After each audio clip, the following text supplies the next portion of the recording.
Hello and welcome. We are so glad to have you with us today for the fourth in our Awaken Your Potential Leadership series, 10 Ways to Unlock Greatness. I'm your moderator, Jenny Alton from the New York Small Business Development Center Central Office. Our topics today are great commitments precede great achievements, and leadership is caught, not taught. Your presenter is once again the wonderful Chad Reyes, author and renowned coach of Lions Pride Leadership. This webinar is brought to you by the New York Small Business Development Center network of 20 campus-based centers and many more outreach offices located across New York State, along with a central office based in Albany. The NYSBDC is a U.S. Small Business Administration resource partner. We offer free advising, education, research, and advocacy services, which are made possible by funding from the SBA, New York State, and our host campuses. So you know we are recording today. We will share a link to the recording with attendees in the next few days in a follow-up email. Attendees are muted and will not be on camera. Your chats will only be visible to me, our presenter, and our behind-the-scenes helpers. If you have any questions during the presentation, please don't hesitate to type them in the Q&A box as they come up. You can open Zoom's Q&A box from the Q&A button at the bottom of your Zoom window. We'll save questions for a Q&A session at the end of Chad's presentation to make sure he can get through all of his material for you today. And now I will turn the time over to Chad. Jenny, thank you so much. You know, we're going to get started with a short little video and then we'll jump in. You have to be awakened that there's more inside of you. You have to be awakened that there's more potential in you. All you need to do is make a decision. This is going to happen. And all of a sudden, things start changing in your life. That's why great commitments precede great achievement. You got to commit to achieve. It's the same thing with athletes. The greatest athletes are able to tap into their mind, to push their mind beyond what their body thinks is possible. Awakening your potential is the key to everything you and I want in our lives. Everything you dreamed of, everything that you say you want is in you awakening your potential. You have potential, I have potential, and let's awaken ourselves to that potential.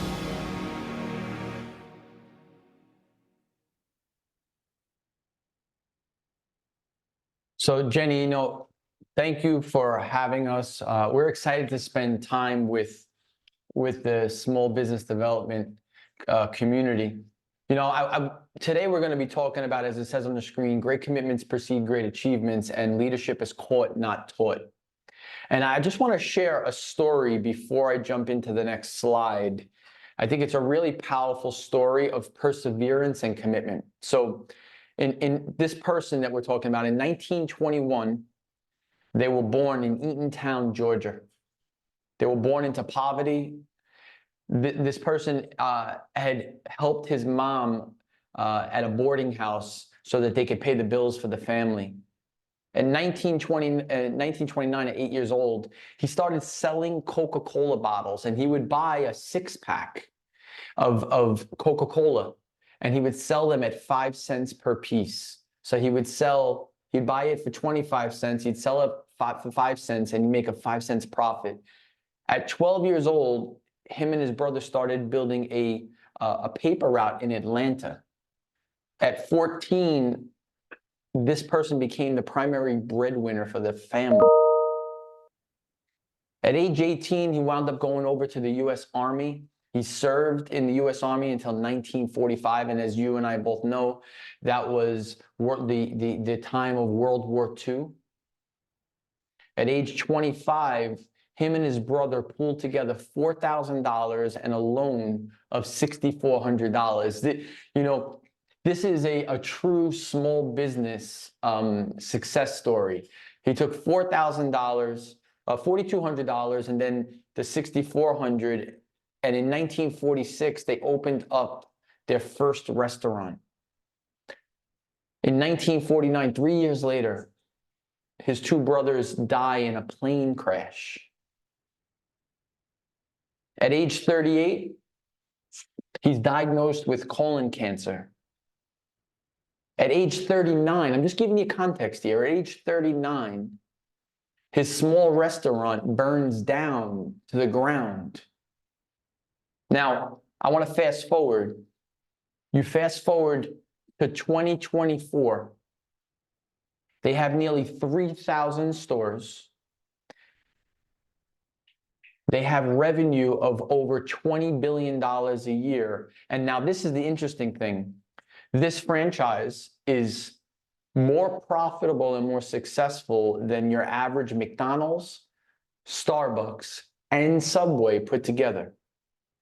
So who am I talking about? I'm talking about Truett Cathy. Truett Cathy is the founder of Chick-fil-A. And I bring this up not because I want anything other than the fact to look at the reality of it. Their franchises, their restaurants are highly, highly successful. And I love when Truett says that sometimes success is disguised as hard work, because a lot of times I think people think that success is magic, success is luck, but a lot of success has to do with dedication. And I want to share with you a formula that in my book I write about. So I want to jump into it because I want to walk you through this formula. This formula is powerful because it allows you to achieve your dreams and it allows you to have great achievements, but it comes with great commitments. And I just want to share this quick, that only 8% of those who set New Year's goals actually achieve them. Those New Year's resolutions, only 8% of them actually ever get achieved. And what's powerful is that commitment is the thing that changes everything. So I want to give you this formula that I use with business leaders, that I use with organizations. It's simple, yet you need to apply it for it to be powerful. So the first one is this, it's vision.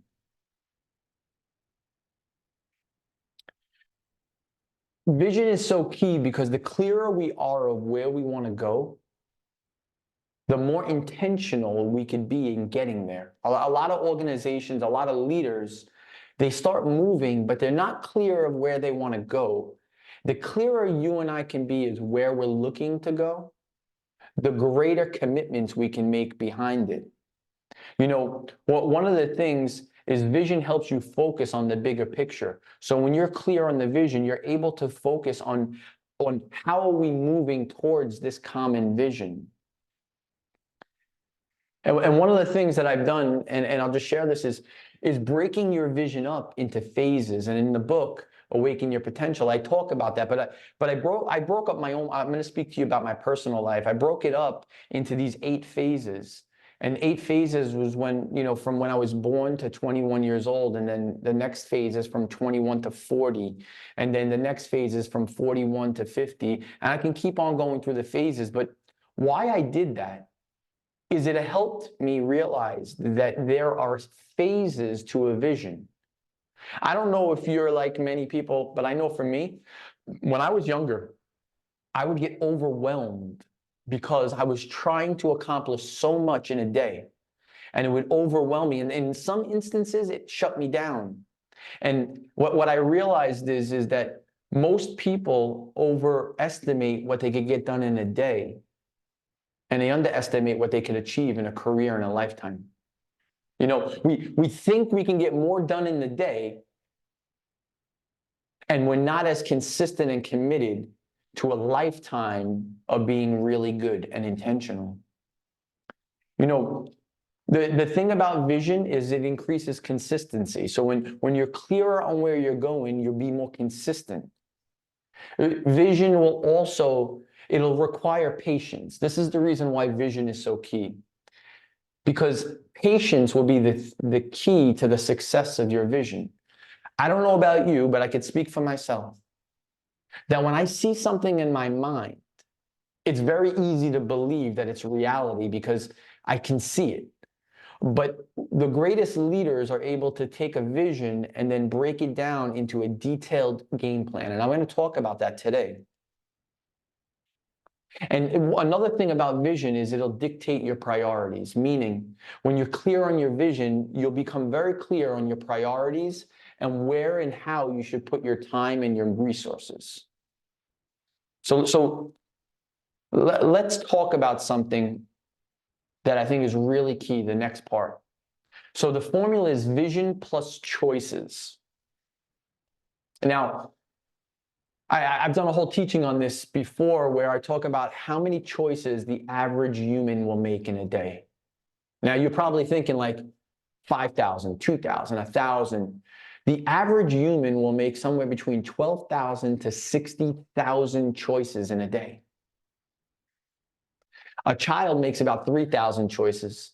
So let's just say an adult will make 35,000 choices. A child will make about 3,000 choices in a day. The question I have is this: are the choices that you're making, is it leading you to your vision? Is the choices that you make on a day-to-day basis, the choices of where you invest your time, the choices of where you invest your finances, the choices of the relationships that you build, the choices of the assets that you purchase, the material possessions that you buy, are those choices leading towards the vision that you have? You see, a lot of times, most people, they have what we call uphill dreams with downhill habits. They have dreams that they're where they want to go, but their habits, their choices are not lining them up with where they want to go in the future. I would just say that to have great achievements, we need vision plus choices. And I want to give you the next piece. It's a detailed plan.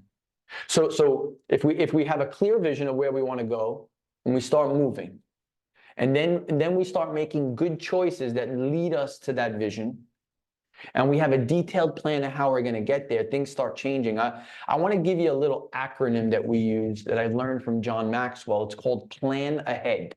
PLAN and then AHEAD, Plan Ahead. And the acronym is, the P is predetermine what a win looks like.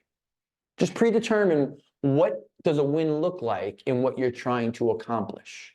Most people don't accomplish what they're trying to accomplish in their vision because they can't tell you what winning actually looks like. The L is lay out your goals. What are the goals in a business? What are the number of customers? What are the number of meetings scheduled? What are the number of conversions? Like, what are the goals, the main goals that need to stay the main goals? The A is allow time for acceptance. With allow time for acceptance is, as leaders, sometimes we spend, and you're probably like me, you spend time thinking through and processing through how you're going to accomplish the things that you want to accomplish, your vision, right? The A, in allowing time for acceptance, what it allows them to do, the people on your team, is to catch up because they haven't put as much time as you have into this, into thinking through it. The N, notify key team members. Who are the people on the team that need to know of what you're doing and how you're operating and how you're moving forward? The A, adjust priorities. What things need to change so that vision can become a reality? I know in my own life, I needed to change my spending habits. I needed to change how I allowed my time to be utilized when I wasn't working. I used to spend so much time earlier on when I was younger on the internet. I used to spend time on video games, but my priorities changed when my vision became clearer because I'd said, you know what? Those priorities will no longer take me there. So the A is adjust priorities. The H is head into action. We're going to head into action. This is what most people do really well. They just jump into it, head into action. The E, expect problems. Yeah. Problems happen. They always happen. Most companies don't prepare if a problem occurs. Why not build that into your process? The A, always point to successes. Figure out ways to celebrate wins. And then the D is daily review progress. I want to give you the next part here, which is an accountability. So A clear formula for great achievement is vision plus choices plus a detailed plan plus accountability. Let me tell you why accountability is so key.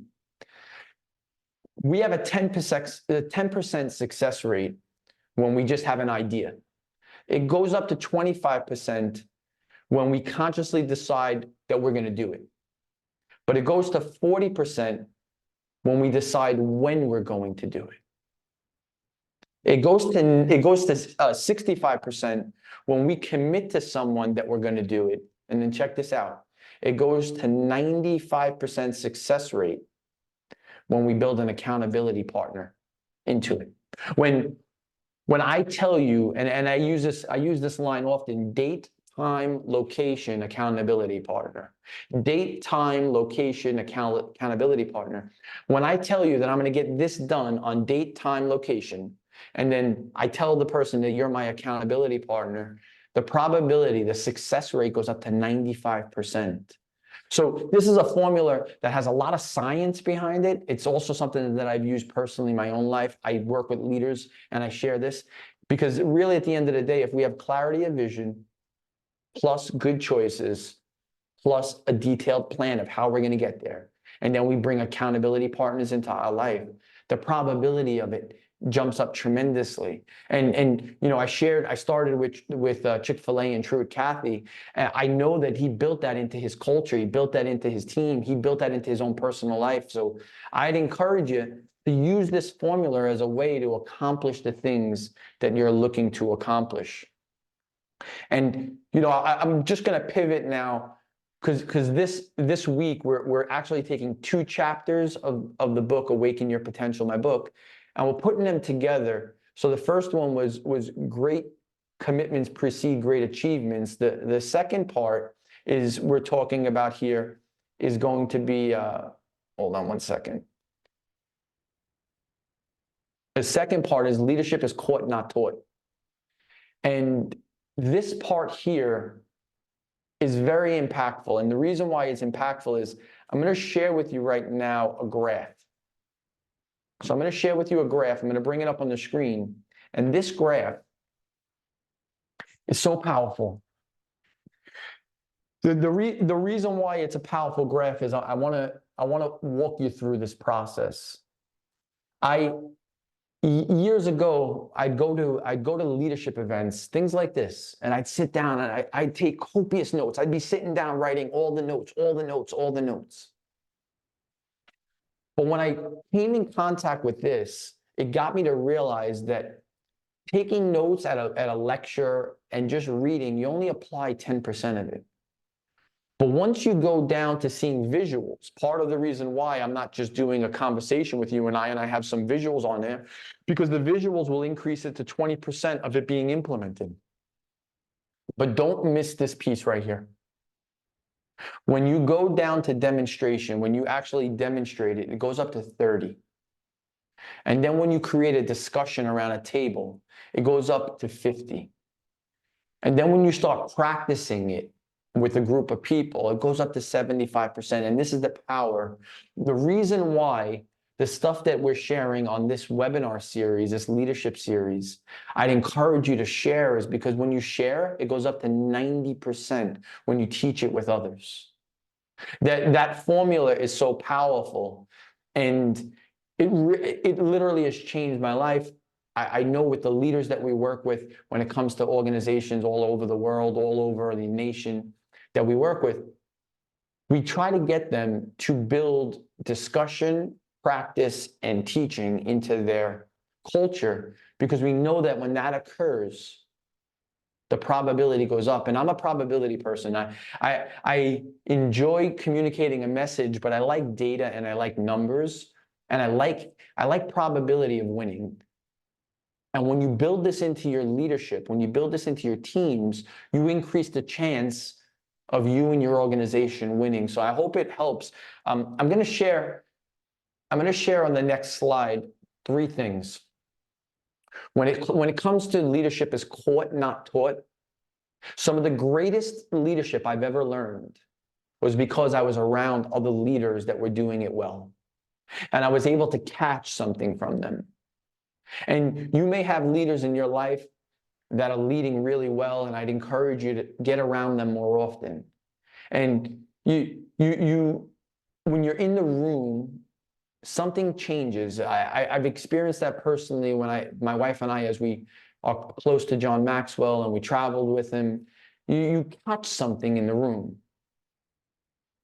Figure out how to get in rooms with people that are doing things bigger, because leadership is caught, not taught. One of the things, a phrase that I heard many years ago that I absolutely love, it says this, it says that you teach what you know, but you reproduce who you are. Think of that for a moment. You teach what you know, but you reproduce who you are. So I'm going to break down right now these 3 areas. I think it'll be very impactful, and then we're going to open it up for Q&A probably in 10 minutes or so, 10, 12 minutes. So if you have any questions, you can put it in the chat box, and we're going to be able to jump into some Q&A. So part of the question that I get often is, Chad, how do I mentor and develop leaders?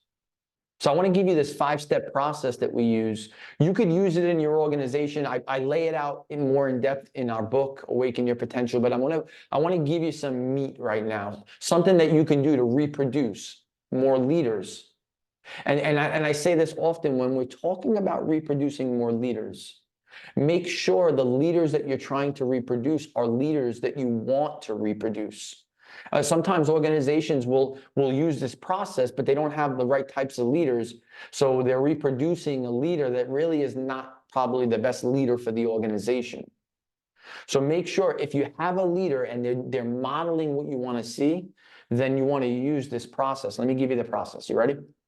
Step 1 is I do it. So for many leaders, we start at step 1. We're doing the work. I do it. I show up every day. I open up the doors. I cook the meals. I prepare the tax returns. Whatever industry you're in, I do it. But then you move to the second step.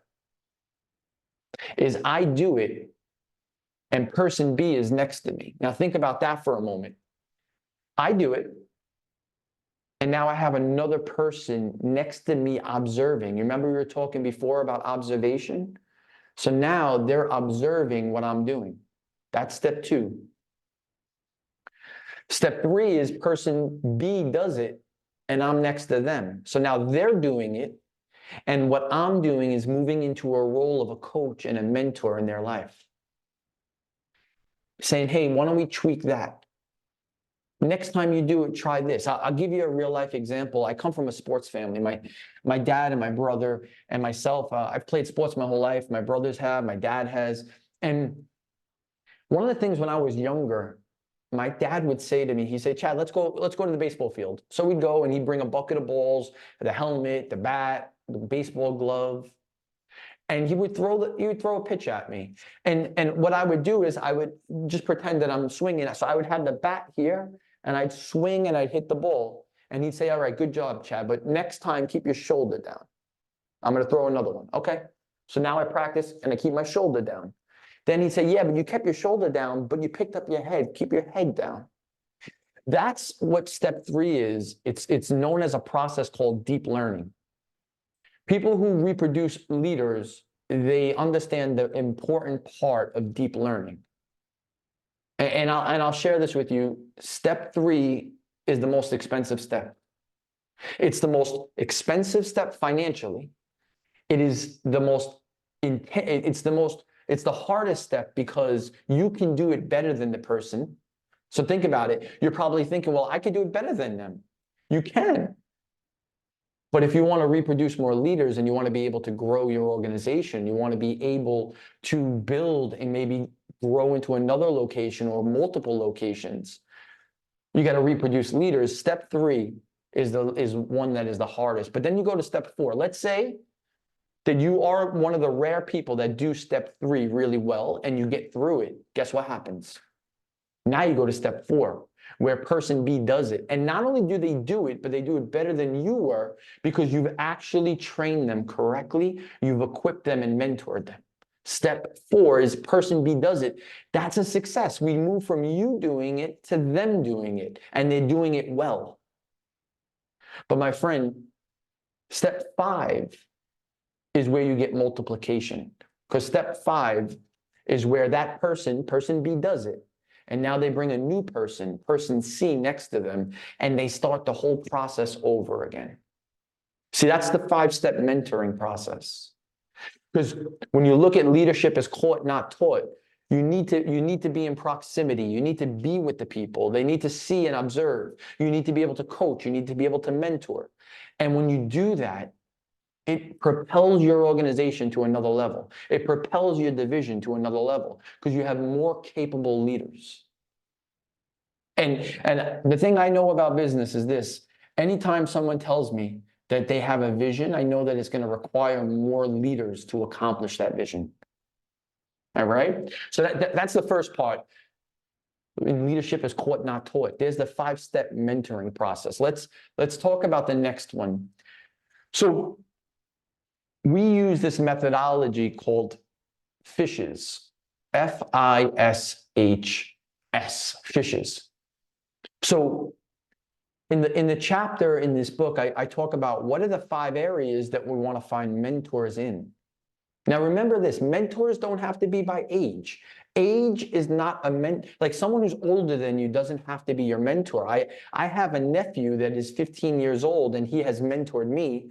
And how I define mentorship is they're further along in an area than you are, in an area that you want to be further along with. So my nephew at one point was further along in how to use artificial intelligence. So he was mentoring me. My wife calls it reverse mentoring. It's really important to find mentors. And these are the 5 areas when we talk to leaders. Find mentors that are in these 5. I'll share a little bit financially. Find mentors that can help develop your financial ability so that you can grow, steward money well, manage budget, things like that. So you want to find financial mentors. The I is mentors from an intellectual perspective, mentors that have niches of understanding in intellectual capital. Some mentors are going to be really good in entrepreneurism. So some of them are going to be really good in finance. Some of them are going to really be good in economics. Some of them are going to be good in the restaurant industry. So intellectual is finding mentors in the area that you're looking to grow intellectually. How about social? How do you find people that can help you develop your social capital? These are people that know how to connect people. These are people who know how to add value to their networks. It's so powerful. Human capital. This is the area, I've talked about this on previous webinars, in our giftedness, the area that you and I are our best, we're our strongest, it's where we shine. Well, how do we develop that skill set and find mentors? I'll give you an example. John Maxwell is one of the best communicators. I watch John, I'm around John, I speak to John, and I take everything in. Why? Because he's one of the best communicators. So I want to learn from him. Who are some of those people that have a strength in the area that you want to do one day? That would be your giftedness, the human capital. How do you get around them? How do you learn from them? And then spiritual capital. For me, it's my faith. It's important to me. How do I develop and find mentors who can help develop me into the man of God that I'm designed to be? So those are the 2 areas. But I want to talk about mentors for a moment, because I talk about it in the book. And then in about 3 to 5 minutes, we're going to open up for Q&A. So if you have questions, put it in the chat now, because when Jenny opens it up, we can start with your questions. So, but I want to share this, the 3 types of mentors.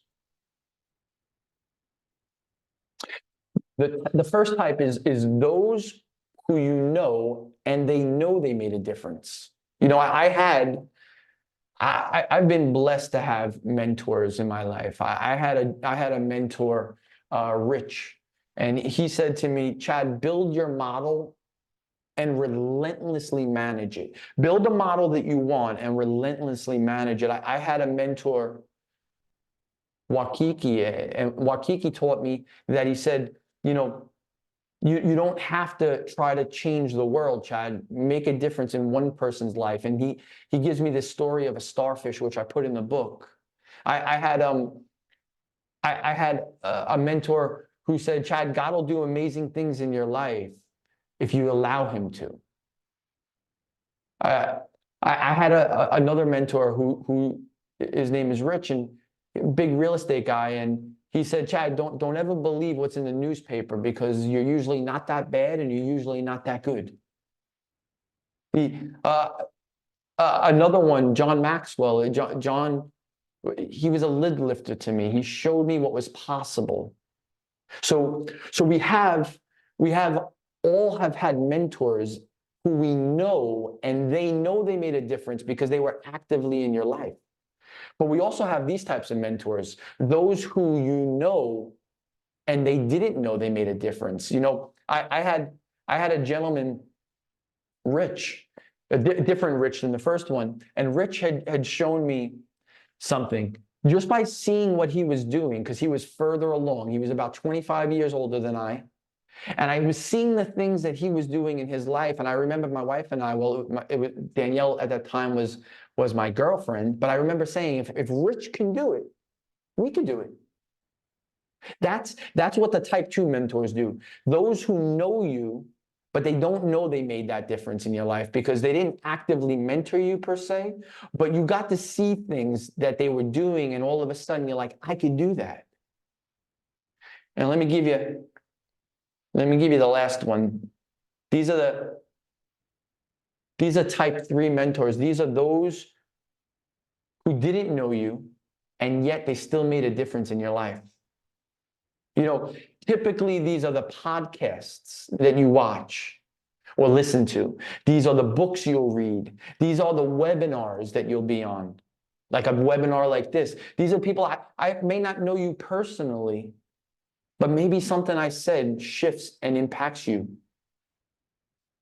I don't know you, but yet I still made a difference. I had those people that did that in mind. You know, one of them was Miles Monroe. Miles Monroe, he said this to me, and I'll share this, and then, Jenny, we're going to open up for Q&A in a minute.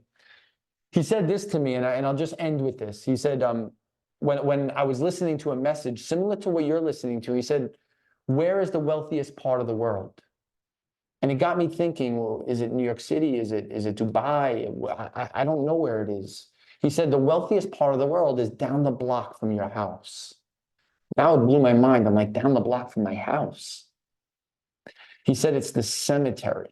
He said, because in the cemetery is all the dreams, the visions, the books, the businesses, the lives you were supposed to impact. He said, and so many people take that and they bring it to the cemetery. And he said, and my job is to walk into your life and help you rob the grave and die empty. Now, I never met Miles Monroe. He passed away. But his message has impacted me so much that I share that story everywhere I go around the world now. So my point is that leadership is caught, not taught. You catch it from other people. And sometimes you'll have mentors that are in your life, that they're walking with you day to day. Others you just see them doing things and you learn from them. And then others, you'll never get to personally meet them. But they will forever change your life. And I'm hoping that what I shared today would be one of those. Hopefully we get to meet one day. But the power of mentorship and catching someone's leadership is so powerful. So I want to just end there, and we'll open it up for some Q&A. Wonderful. So we have a question to get started. And as we are answering this question, I would love to have our attendees put their questions into that Q&A box that you can open at the bottom of your Zoom window. There's a button there. Click on it, and that will pop open the Q&A box. And we would love to help you get personalized information today. So, our very first question. How do you maintain good relationships with your team and show the best leadership possible in the face of information you can't share? For example, if you can't explain the why of a decision due to info that is not shared at that level of the company. Yeah, it's good. And that's a struggle, right? But for many leaders, including ourselves, I think the first thing I would say, Jenny, is that the most people on your team will not understand the level of responsibility you have as a leader. So as a leader of an organization, if you can just understand that you're going to have to make tough decisions that others can't understand, you're going to have to put the overall organization above a single person. When you do that, the first thing I think is key is just to make sure that the person knows that you care for them. I've as a leader, I've had to make very tough decisions, and I hope, and I'm not perfect, but I hope that when people leave our company or people are at our company and it's a tough conversation, they could say, I understood that Chad, it was a tough conversation, but Chad cares for me. He's not sharing something that's trying to rip me apart and belittle me. And the second part of it is when you have information that you're making a decision on that others don't have, that's where your relationship with them and the trust that you've established with them, you have to be able to say it. You have to follow me. You have to believe me on this decision, because there's information that I'm making a decision on that you may not, you're not privy to, and it's a tough decision that has to be made, but you just have to trust me that I'm doing it in the best interest of all of us. I think leaders who don't like making decisions, it becomes very hard because they try to become more friends with people than lead people. And I know I've had that happen in my career, where I want to be friends with people more than lead them. And the truth of it is that leading people is not easy. Leading people is probably one of the toughest things people will do, because real leaders have real conversations. Real leaders have difficult conversations. Real leaders have to look at the best interest of the organization and then say, how do I address it? And the best way to do that is if your people know that you care for them. If you care for them, they will allow you to speak into their heart. If they don't think you care for them, then they will shut down. And I've seen that. When I have leaders on my team that know I care, I can share tough things. The second that they shut down, it's because they think I don't care for them anymore, or their heart has changed towards us and our organization. As a leader, you got to be very careful on that. It's a delicate balance, but I will just say this. Good leaders have difficult conversations. Thank you. And can you expand a little bit more on that difference between the friendship and the leadership? Because what you're describing is a very, you could almost call it friendly type of leadership in showing that you care for the people in your organization, but then, still maintaining that leadership role. Yeah, Jenny, we're in our next session, I'm going to go deep into this, actually, because it's role versus identity. So June 5th, I'm going to go real deep into it, but I want to answer it now because it's an important question. When friendship and leadership have to be separate, because friendship doesn't mean that I don't address the tough things. Actually, if you think about it, anyone who's deeply cared about you, they address, I've been blessed to have a mom and dad that loved me tremendously.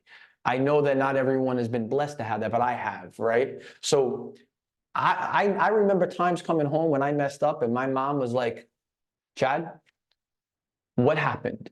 Why'd you do this? Let me understand. That's a tough conversation when you don't want to have that conversation. Friendship is valuing the person. Leadership is taking them and helping them reach their potential. Understand that. Friendship is valuing them as a person.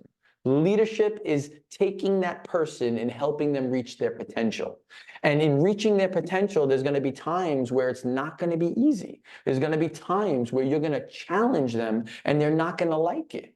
It's the reason why being a lifelong learner is one of our core values, because if they're not a lifelong learner, if people are not growing, they're going to hate my culture.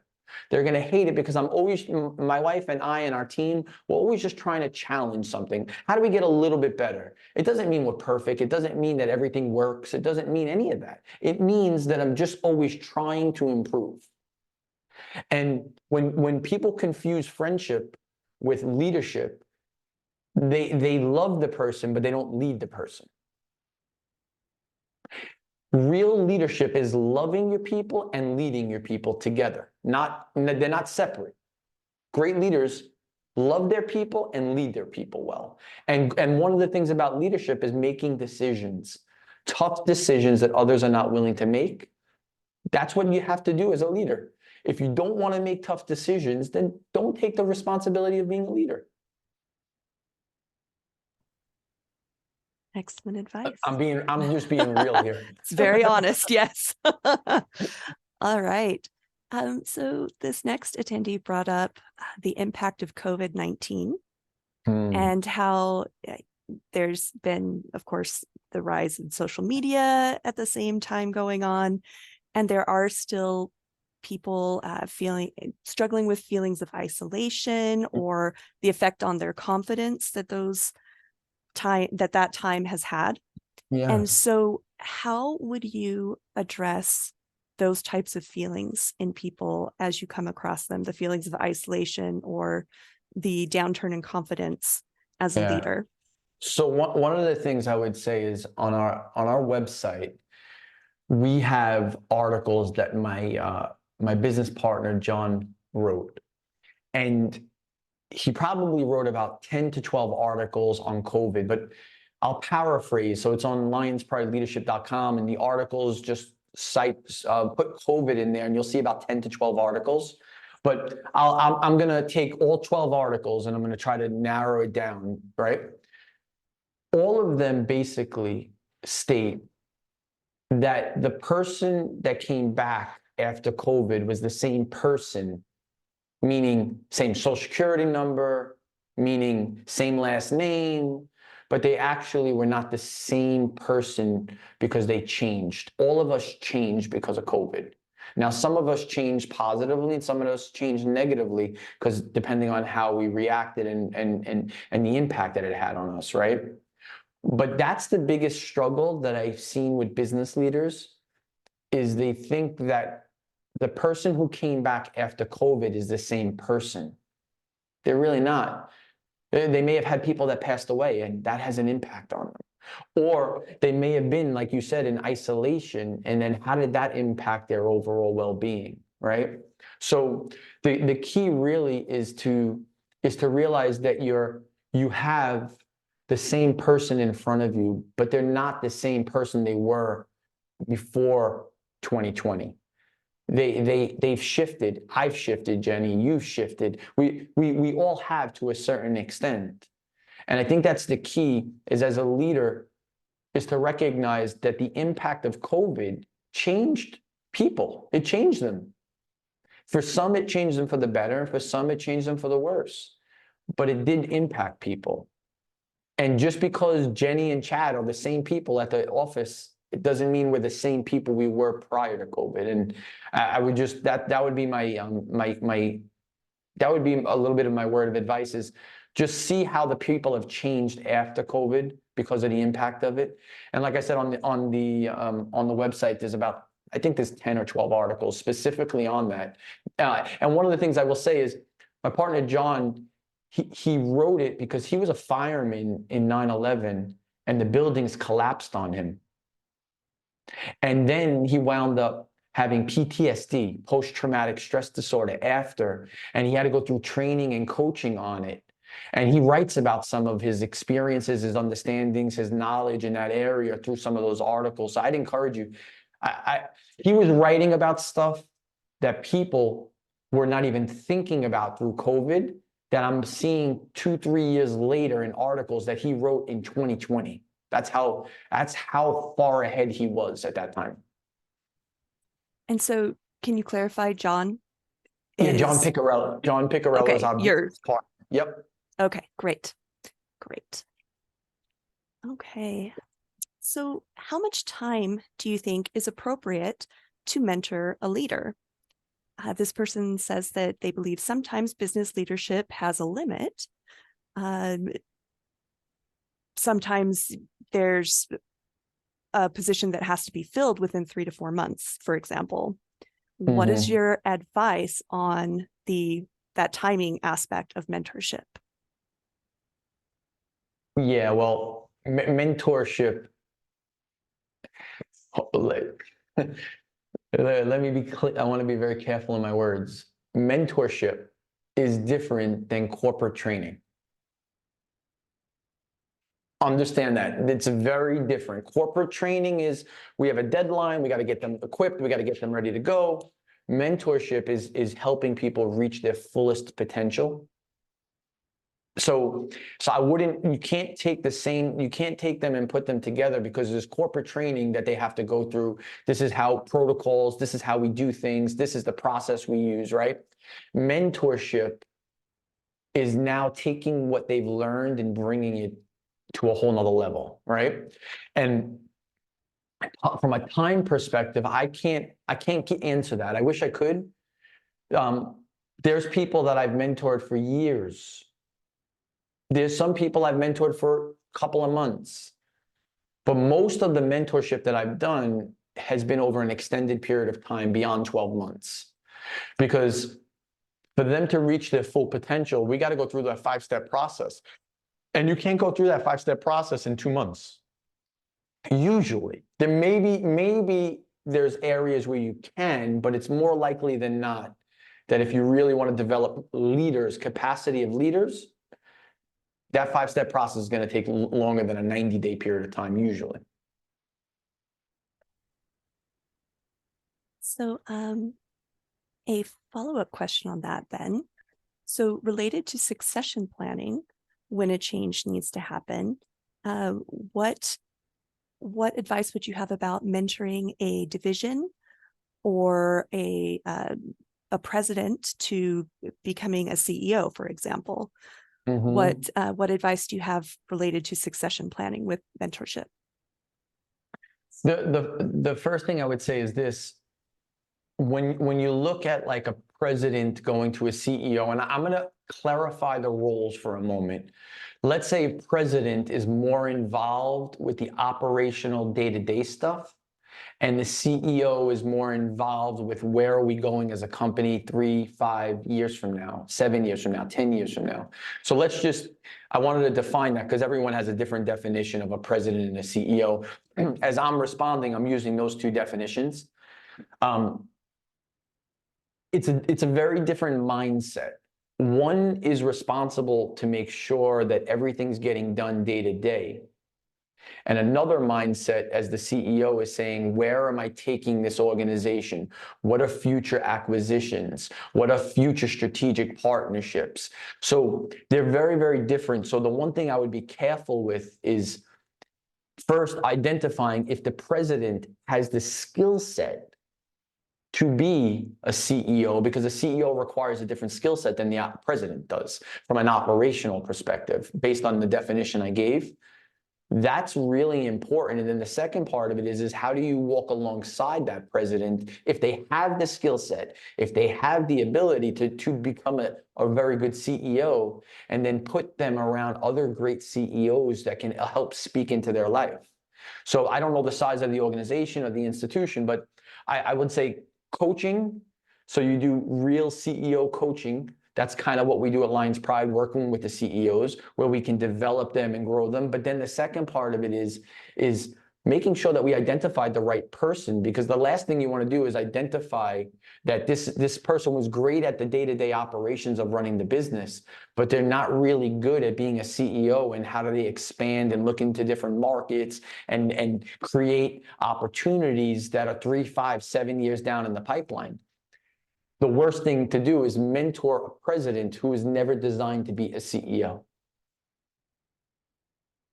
So I hope that helps. That's great clarification on that. Okay, so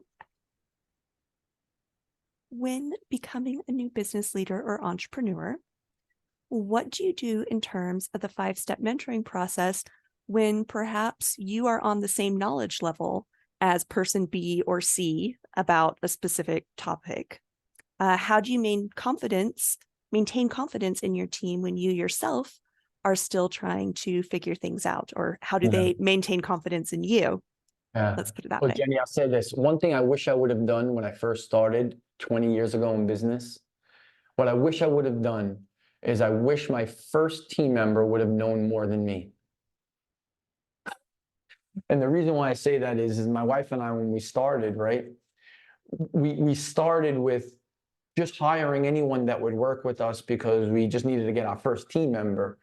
But if I could go back and do it all over again, I would hire someone who is much smarter than me in an area that I did not want to do, nor was I gifted in, because that would have given me the greatest opportunity to succeed quickly.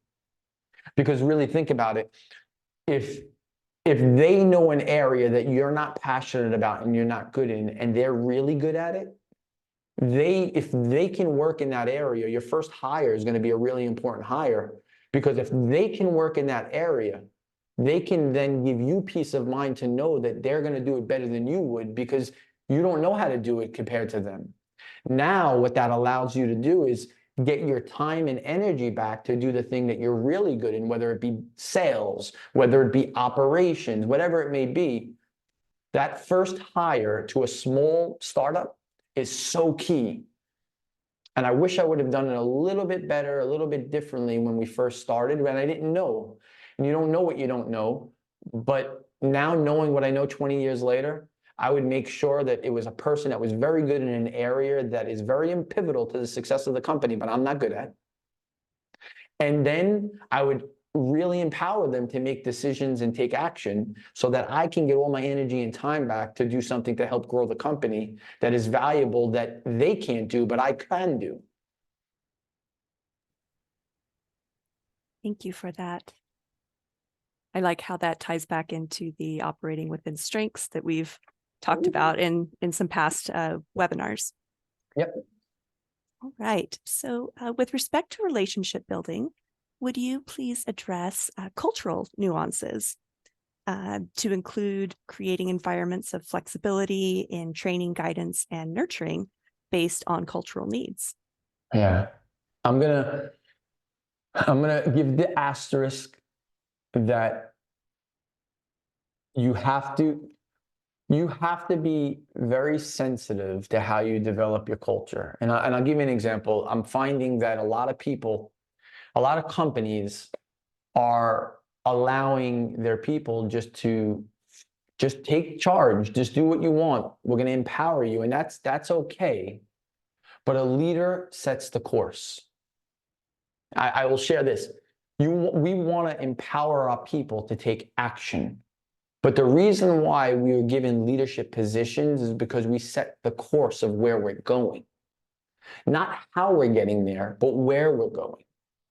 And I think right now in culture, Jenny, we're seeing that a lot of organizations are relinquishing leadership, basically saying, all right, you just tell us where you want to go, because they don't want to be seen as a leader that is too strict or too direct. But a leader's responsibility is to set where we're going, whether that's an executive team or whether that's the CEO. But that's what the leader's responsibility is to direct it, and then to empower the people to figure out, how do we get there?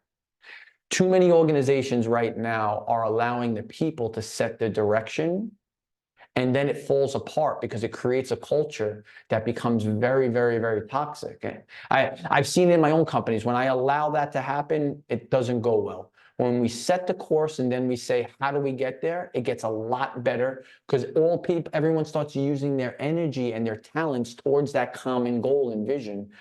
But when you allow people to tell you the direction that the organization or that division is going to go in, it's just not healthy leadership.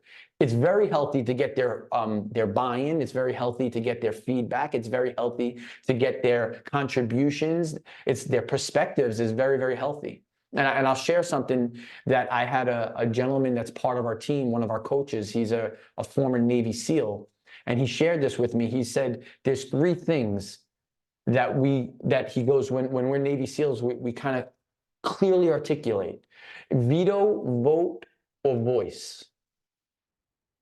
So in this conversation, do I have a voice? In this conversation, do I have a vote? And in this conversation, do I have veto power? Those three V's are very powerful, because most cultures, when they don't clearly define those three, it creates havoc, because people think they have the ability to vote when really they just had the ability to have a voice.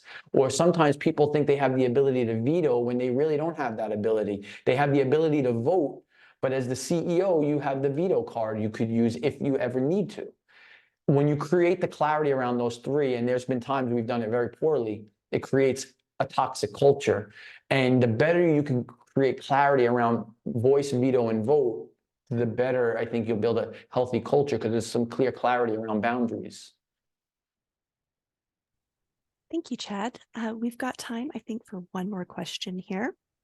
So, would you provide insight on leadership as it relates to relationship building with external parties?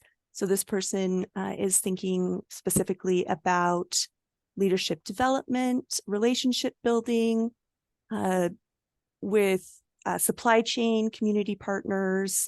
This person is in a smaller community in a rural area, so that's their specific scenario. But how do you go about that leadership with those external partners that you deal with as part of your business? Yeah. So what's really interesting is, in our company, Jenny, my wife and I have been the people that manage all of the external relationships. We call them strategic partners or centers of influence, right? Or vendors. I think the key is you gotta figure out a way to build a win-win-win. A win for you, a win for them, and a win for the community you serve. And if you can do that, I'll give you a little formula. A strong partnership divides the work and it multiplies the impact. Think about that for a moment.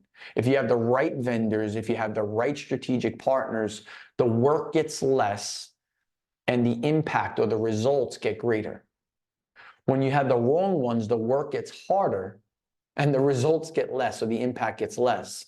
So that's kind of a methodology that I always look at. Is the work getting easier and the impact getting greater, or is the work getting harder and the impact's getting less? If that's the case, then I got to be really careful of maybe even think about choosing different partners or different vendors or different strategic partnerships. The key is, and I'll say this, a lot of people do something called business development. But I want to encourage you to create relationship development.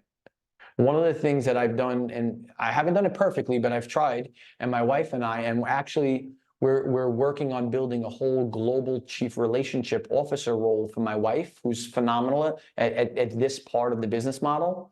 And how do we add value to the people that matter most in our network? How do we intentionally add value to the people in our network that if we add value to them, it'll multiply impact to others, right? That's what Maxwell always says. And my wife's responsibility in our company has been to add value to our networks. But now it's going to be to strategically identify our top relationships, our top vendors, our top people, and how do we add so much value to them that we become so valuable to them because we've added so much value to them. So I would just say that most organizations have a business development strategy, but do you have a relationship development strategy? That's a real key, because business development is after relationship development. Thank you. So on your screen, you will see a QR code for Chad's survey for today. I've also dropped the link to that code into the chat. This is optional completely. If you would like to give Chad feedback on this session, there's also the Chapter 1 download that is free. If you have not received that yet and would like to do so, then you can visit that link. And we will also have just an evaluation that we always have at the end of webinars that will show up on your screen when I shut things down today. If you have time and want to give us some feedback here at the New York Small Business Development Center. We always love hearing from webinar attendees about how they think things went and other things that they would like to learn about. And with that, we will wrap things up for today. We are at time. Thank you so much, Chad, Thank you, for Jenny. all of these insights today. And thank you to all of our attendees for joining and contributing to our discussion. As a reminder, you will receive a follow-up email in the next few days that will have the link for the YouTube playlist that we are putting all of these videos into. And in fact, I will drop that in the chat right now too, for anyone wanting that. Let me bring that up and make sure I have that.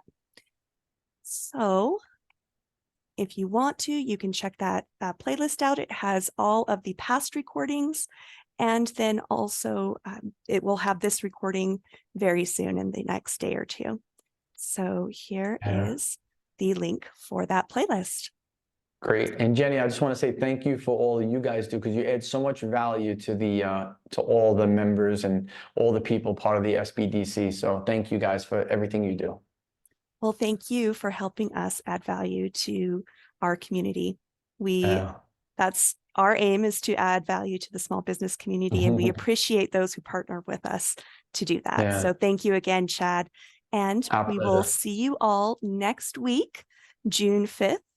And we will be looking at role versus identity. I hope to see you all then. Bye-bye. All right. Bye-bye.